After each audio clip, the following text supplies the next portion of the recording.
My fellow Americans, welcome back to another episode of My Take, Your Take. I'm your host, Matthew Mahoney, and today I would like to extend a special welcome to our friends coming into us today, the National Security Agency. In case you missed it somehow, it was made public by way of whistleblower Edward Snowden that the NSA has been conducting a massive dragnet surveillance program of all electronic forms of communication, both here at home and abroad. So read up on your Fourth Amendment case law and start sweeping for bugs. I'm about to give you my take on the NSA's PRISM program.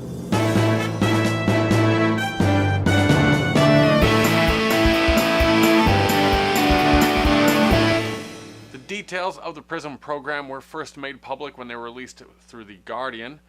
Details coming from whistleblower Edward Snowden.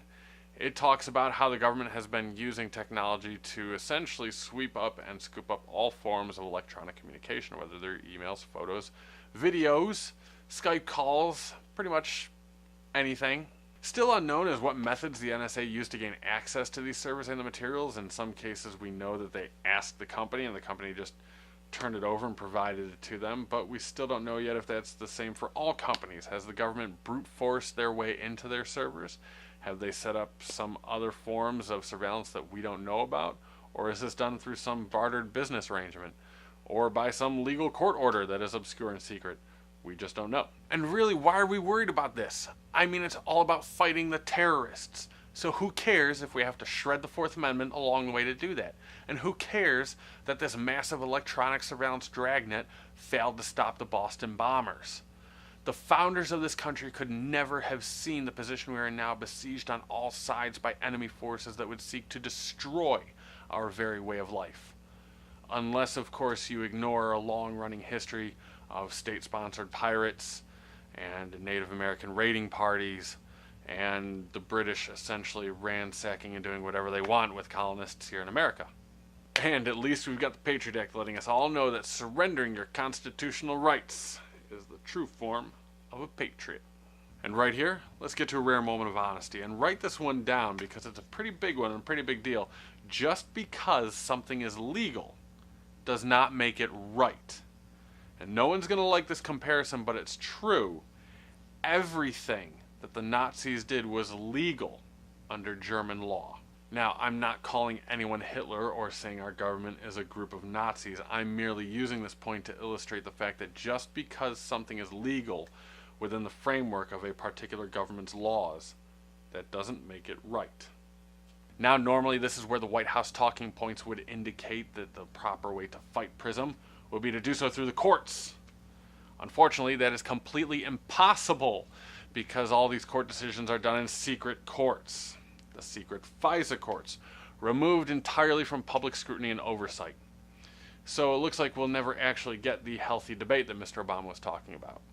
I specifically said that one of the things that we're going to have to discuss and debate is how are we striking this balance between the need to keep the American people safe and our concerns about privacy. Because there are some trade-offs involved.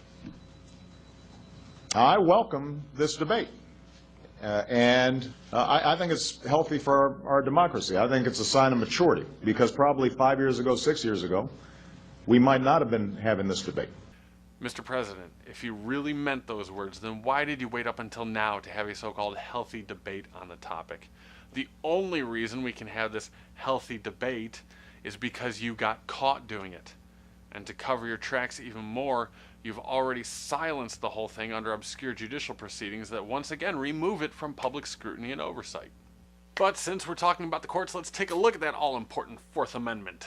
The right of the people to be secure in their persons, houses, papers, and effects against unreasonable searches and seizures shall not be violated, and no warrants shall issue but upon probable cause, supported by oath or affirmation, and particularly describing the place to be searched and the persons or things to be seized. Now, the only way I could ever see a court determining this to be true and held within the confines of the Fourth Amendment is to say that probable cause would be, well, everybody in America is a potential terrorist, and the particular place to be searched is everything. It's very particular.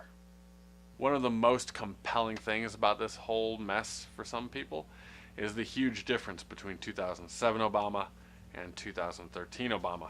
Back in 2007, Obama had this to say about domestic spying. I will provide our intelligence and law enforcement agencies with the tools they need to track and take out the terrorists without undermining our Constitution and our freedom. That means no more illegal wiretapping of American citizens. No more national security letters to spy on citizens who are not suspected of a crime. No more tracking citizens who do nothing more than protest a misguided war. No more ignoring the law when it is inconvenient. Those words, among many others, inspired a massive group of people to believe that yes, we could actually change the course of direction that our government was moving in, and that we could actually live up to the idea of being the land of the free. This is not something to be taken lightly, nor is it something to give up on.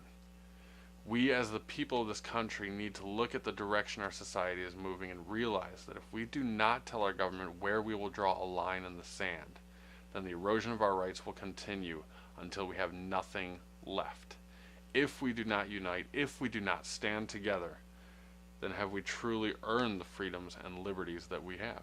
But of course, these are all just my own personal ramblings and really just a head start to it. There are guaranteed to be more of me talking about this issue in the future here. In fact, there's probably going to be a video somewhere around here, so click on it, check it out.